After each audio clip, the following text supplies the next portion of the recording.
സ്ത്രീ പീഡന കേസിൽ പിടിയിലായ ബോബി ചെമ്മണ്ണൂറിന്റെ അറസ്റ്റ് സംബന്ധിച്ച പ്രധാനപ്പെട്ട വിവരങ്ങൾ പുറത്തുവരികയാണ്. പുലർച്ചെ 4 മണി മുതൽ തന്നെ പോലീസ് സംഘം വയനാട്ടിലെ ബോബി ചെമ്മണ്ണൂറിന്റെ ഫാം ഹൗസിനെ ചുറ്റിപ്പറ്റി കാത്തുനിൽപ്പുണ്ടായിരുന്നു. പുലർച്ചെ 4 മണി കഴിയുന്നതോടെ ബോബി ചെമ്മണ്ണൂർ ബാംഗ്ലൂരിലേക്ക് രക്ഷപ്പെടാനുള്ള ബോബി ചെമ്മണ്ണൂറിന്റെ വാഹനം ഫാം ഹൗസിന് പുറത്ത് വന്ന ഉടൻ തന്നെ പോലീസ് സംഘം വട്ടമിട്ട് പിടികൂടുകയായിരുന്നു. തേയിലത്തോട്ടത്തിന് നടുക്കുവച്ച് പോലീസ് വാഹനം റോഡിന് കുറുകെയിട്ടാണ് ബോബി ചെമ്മണ്ണൂരിനെ പിടികൂടിയത് എന്ന വിവരങ്ങളാണ് പുറത്തു വരുന്നത്. പോലീസിന്റെ നിതാന്തമായ ജാഗ്രത ഉണ്ടായിരുന്നില്ലെങ്കിൽ ബോബി ചെമ്മണ്ണൂർ ബാംഗ്ലൂരിലേക്ക് കടക്കാനും അവിടെ നിന്ന് വിദേശത്തേക്ക് കടക്കാനുമുള്ള സാധ്യതകൾ ഉണ്ടായിരുന്നു. കഴിഞ്ഞ ദിവസം രാത്രി തന്നെ കർമ്മ ന്യൂസ് വളരെ കൃത്യമായി ബോബി ചെമ്മണ്ണൂർ രക്ഷപ്പെടാനുള്ള സൂചനകളുണ്ട് എന്ന് സാധ്യതകളുണ്ട് എന്ന് വാർത്ത നൽകിയിരുന്നു. ബോബി ചെമ്മണ്ണൂർ വൻ തുക പ്രതിഫലം പറ്റുന്ന അഭിഭാഷകരെ സമീപിച്ചിട്ടുണ്ടെന്നും കൊച്ചിയിൽ അതിനുള്ള നീക്കങ്ങൾ നടത്തുന്നുണ്ടെന്നും കർമ്മ ന്യൂസ് രാത്രി തന്നെ വാർത്ത നൽകിയതാണ്. അതിനോടൊപ്പമാണ് ബോബി ചെമ്മണ്ണൂർ കേരളത്തിൻ്റെ പുറത്തേക്കും അവിടെ നിന്ന് വിദേശത്തേക്കും കടക്കാനുള്ള സാധ്യതകളുണ്ട് എന്ന വാർത്ത കർമ്മ ന്യൂസ് തന്നെ നൽകിയത്. അത് കൃത്യമായി പോലീസ് സംഘം ശ്രദ്ധിക്കുകയും പോലീസ് സംഘത്തിൻ്റെ നിതാന്തമായ ജാഗ്രത, അതിന് കേരള പോലീസിനെ എത്ര അഭിനന്ദിച്ചാലും മതി വരില്ല. മറ്റു രാജ്യങ്ങളിൽ പോയി പോലും പ്രതികളെ പിടികൂടുന്ന അത്രത്തോളം കാര്യക്ഷമതയുള്ള ഒരു പോലീസ് സംവിധാനം ചിലപ്പോഴൊക്കെ ചില പെറ്റി കേസ് പ്രതികളെ പിടികൂടാത്തതിൻ്റെ പേരിൽ വലിയ വിമർശനങ്ങൾ കേട്ട കേരള പോലീസ്, ആ കേരള പോലീസിൻ്റെ കാര്യക്ഷമതയുടെ ഏറ്റവും വലിയ ഉദാഹരണമാണ് ബോബി ചെമ്മണ്ണൂറിൻ്റെ അറസ്റ്റിലൂടെ വ്യക്തമായത്. സമൂഹത്തിലെ എത്ര വലിയ ഉന്നതനായാലും, സമൂഹത്തിലെ എത്ര വലിയ കോടീശ്വരനായാലും, എത്ര വലിയ ജുവലറി മുതലാളിയായാലും സ്വർണ്ണ മുതലാളിയായാലും കേരള പോലീസ് പിടികൂടണമെന്ന് കരുതിയാൽ പിടികൂടുക തന്നെ ചെയ്യും. അതിൻ്റെ ഏറ്റവും വലിയ ഉദാഹരണമാണ് നമുക്ക് മുന്നിലുള്ളത്. ബോബി ചെമ്മണ്ണൂരിനെ അറസ്റ്റ് ചെയ്ത നടപടിയെ ശ്ലാഘിക്കാതെ തരമില്ല എന്ന് വ്യക്തമാകുന്നു. കേരള പോലീസിൻ്റെ ഏറ്റവും ഉത്തമമായ മാതൃകാപരമായ നടപടിയാണ് ബോബി ചെമ്മണ്ണൂരിൻ്റെ അറസ്റ്റിലൂടെ വെളിവാക്കപ്പെട്ടിരിക്കുന്നത്. ബോബി ചെമ്മണ്ണൂരിനെ അറസ്റ്റ് ചെയ്യുക എന്നൊരു നിർദ്ദേശം മുഖ്യമന്ത്രിയുടെ ഓഫീസിൽ നിന്ന് തന്നെ കഴിഞ്ഞ ദിവസം രാത്രിയോടെ പോലീസിലേക്ക് എത്തുകയായിരുന്നു. DGPയുടെ പ്രത്യേക നിർദ്ദേശമെത്തിയത് കൊച്ചി സിറ്റി പോലീസ് കമ്മീഷണർക്കാണ്. സെൻട്രൽ പോലീസ് ACPയുടെ നേതൃത്വത്തിലുള്ള പ്രത്യേക അന്വേഷണ സംഘം ഉടൻ തന്നെ വയനാട്ടിലേക്ക് പുറപ്പെട്ടു. ബോബി ചെമ്മണ്ണൂർ കോഴിക്കോടോ വയനാടോ ഉണ്ട് എന്നൊരു സൂചന പോലീസിന് ലഭിച്ചിരുന്നു. എന്നാൽ കുറച്ചുകൂടി കാര്യക്ഷമമായി പരിശോധിച്ചപ്പോൾ കഴിഞ്ഞ 2 ദിവസമായി വയനാട്ടിൽ തന്നെയാണ് ബോബി ചെമ്മണ്ണൂർ ഉള്ളത് എന്നുള്ളത് വ്യക്തമാണ്. മേപ്പാടിയിലേക്ക് പോകുന്ന വഴിയിലുള്ള പുതിയ ഫാം ഹൗസിൽ കഴിഞ്ഞ 2 വർഷം മുൻപ് ബോബി ചെമ്മണ്ണൂർ വിലയ്ക്ക് വാങ്ങിയ ഈ ഫാം ഹൗസിൽ ടൂറിസം പരിപാടികളടക്കം പിന്നീട് നടക്കുകയും ചെയ്തിരുന്നു. ഈ ഫാം ഹൗസിലാണ് ബോബി ചെമ്മണ്ണൂർ ഉള്ളത് എന്ന് കേരള പോലീസിന്റെ പ്രത്യേക അന്വേഷണ സംഘം മനസ്സിലാക്കി. വയനാട് സിറ്റി പോലീസ് കമ്മീഷണറുടെ നേതൃത്വത്തിലുള്ള കീഴിലുള്ള ഡാൻസ് ഓഫ് ലഹരി വിരുദ്ധ സംഘവും ഈ പ്രത്യേക അന്വേഷണ സംഘത്തിൻ്റെ സഹായത്തിനായി കൂടി. തുടർന്ന് പുലർച്ചെ 3:30 മണി 4 മണിയോടുകൂടി ഈ ഫാം ഹൗസ് അന്വേഷണ സംഘം കൃത്യമായി വളഞ്ഞു. ഏത് നിമിഷവും ബോബി ചെമ്മണ്ണൂരിനെയും കൊണ്ടുള്ള വാഹനം ഫാം ഹൗസിൻ്റെ പുറത്തേക്ക് എത്താമെന്ന് അന്വേഷണ സംഘത്തിന് മനസ്സിലായി.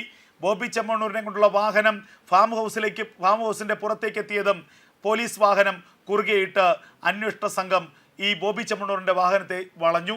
പിന്നാലെ ബോബി ചെമ്മണ്ണൂർ അന്വേഷണ സംഘത്തിന് മുന്നിൽ ഒരു നിബന്ധന വച്ചു, ഒരു റിക്വസ്റ്റ് നടത്തി.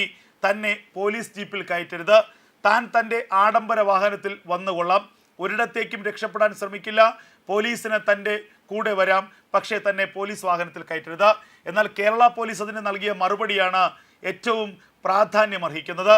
ഒരു പീഡന കേസിലെ, സ്ത്രീ പീഡന കേസിലെ പ്രതിക്ക് കിട്ടുന്ന പരിഗണന മാത്രമേ താങ്കൾക്കും ലഭിക്കുകയുള്ളൂ.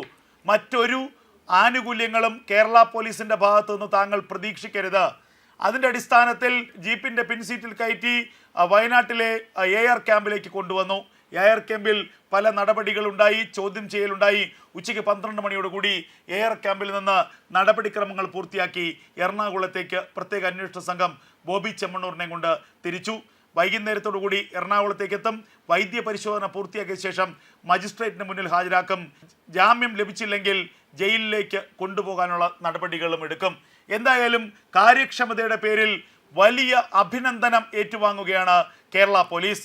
രാജ്യം മുഴുവൻ അറിയപ്പെടുന്ന ഒരു ജുവലറി മുതലാളി, കേരളത്തിലെ ഏറ്റവും പ്രധാനപ്പെട്ട ജുവലറി മുതലാളിയും ബിസിനസ്സുകാരനും കോടീശ്വരൻ, സാമൂഹ്യ മാധ്യമങ്ങളിലൂടെയൊക്കെ വളരെ പ്രശസ്തനായ വ്യക്തി, അങ്ങനെ ഗിന്നസ് റെക്കോർഡിനുടമ, അങ്ങനെ പല പല മേഖലകളിൽ തൻ്റെ വ്യക്തിമുദ്ര പതിപ്പിച്ച ബോബി ചെമ്മണ്ണൂർ പക്ഷേ സ്ത്രീ പീഡന കേസിൽ ഒടുവിൽ കേരള പോലീസിന് മുന്നിൽ മുട്ടുമടക്കുകയായിരുന്നു.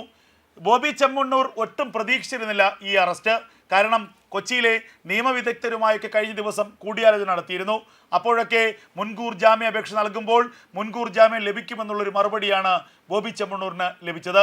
അതുമാത്രവുമല്ല, ഇത്ര പെട്ടെന്ന് കേരള പോലീസ് ഒരു അറസ്റ്റിലേക്ക് പോകുമെന്ന് ബോബി ചെമ്മണ്ണൂരോ അദ്ദേഹത്തോടൊപ്പമുള്ള അഭിഭാഷക സംഘമോ കരുതിയിരുന്നുമില്ല.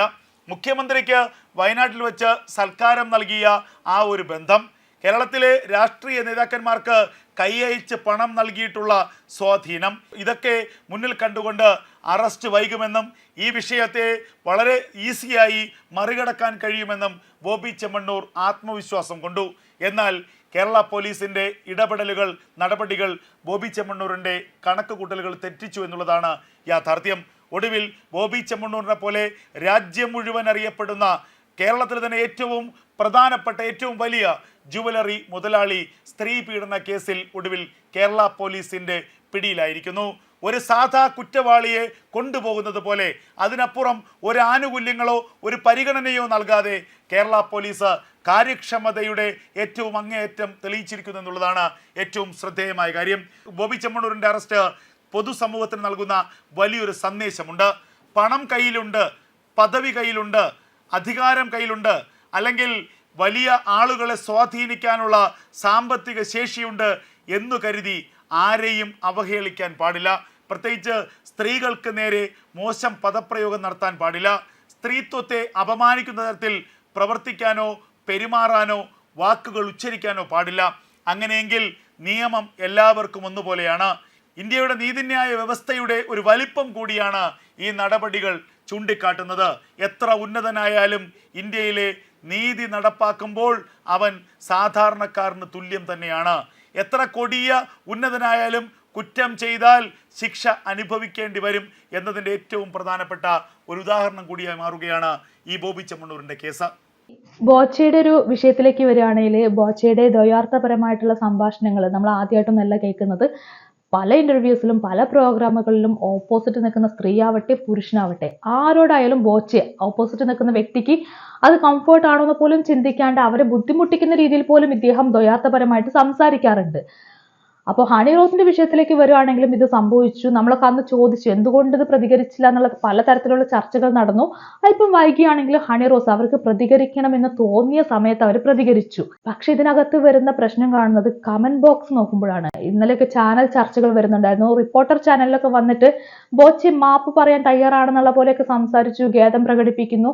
പക്ഷെ ഇതിന് താഴെയുള്ള കമന്റ് ബോക്സ് നോക്കുന്ന സമയത്ത് ഞാൻ ശരിക്കും അതിശയിച്ചു പോവാണ്. ആളുകൾ പറഞ്ഞുകൊണ്ടിരിക്കുന്നത് ഇനിയെങ്കിലും ഹണി മാന്യമായി വസ്ത്രം ധരിക്കൂ, നിങ്ങളുടെ വസ്ത്രധാരണ രീതി മാറ്റൂ. അതായത് ഈ പറയുന്നവരൊക്കെ അറിഞ്ഞോ അറിയാതെയോ ഒരു ബോച്ചയെ ചുമക്കുന്നുണ്ട് ഉള്ളില്. ഹണി റോസ് ഇതെല്ലാം കേൾക്കാൻ ബാധ്യസ്ഥയാണ്. ഹണി റോസ് ഇതെല്ലാം കേട്ടേ മതിയാവോ. ഇവരുടെ വസ്ത്രധാരണം മോശമായത് കാരണമാണ് ബോച്ച ഇത് പറഞ്ഞത്. സോ ആ വസ്ത്രധാരണം മാറ്റിയാൽ മാത്രമേ അവർക്ക് നിലനിൽപ്പുള്ളൂ, അല്ലെങ്കിൽ ഇത് തുടർന്നുകൊണ്ടേയിരിക്കും എന്നുള്ള രീതിയിലുള്ള സംസാരങ്ങളൊക്കെ വരുന്നുണ്ട്. ഹണി തന്നെ വ്യക്തമാക്കുന്നുണ്ട് ഇന്ത്യൻ നിയമവ്യവസ്ഥ അനുവദിക്കുന്ന വസ്ത്രം മാത്രമാണ് അവർ ധരിക്കുന്നതെന്ന്.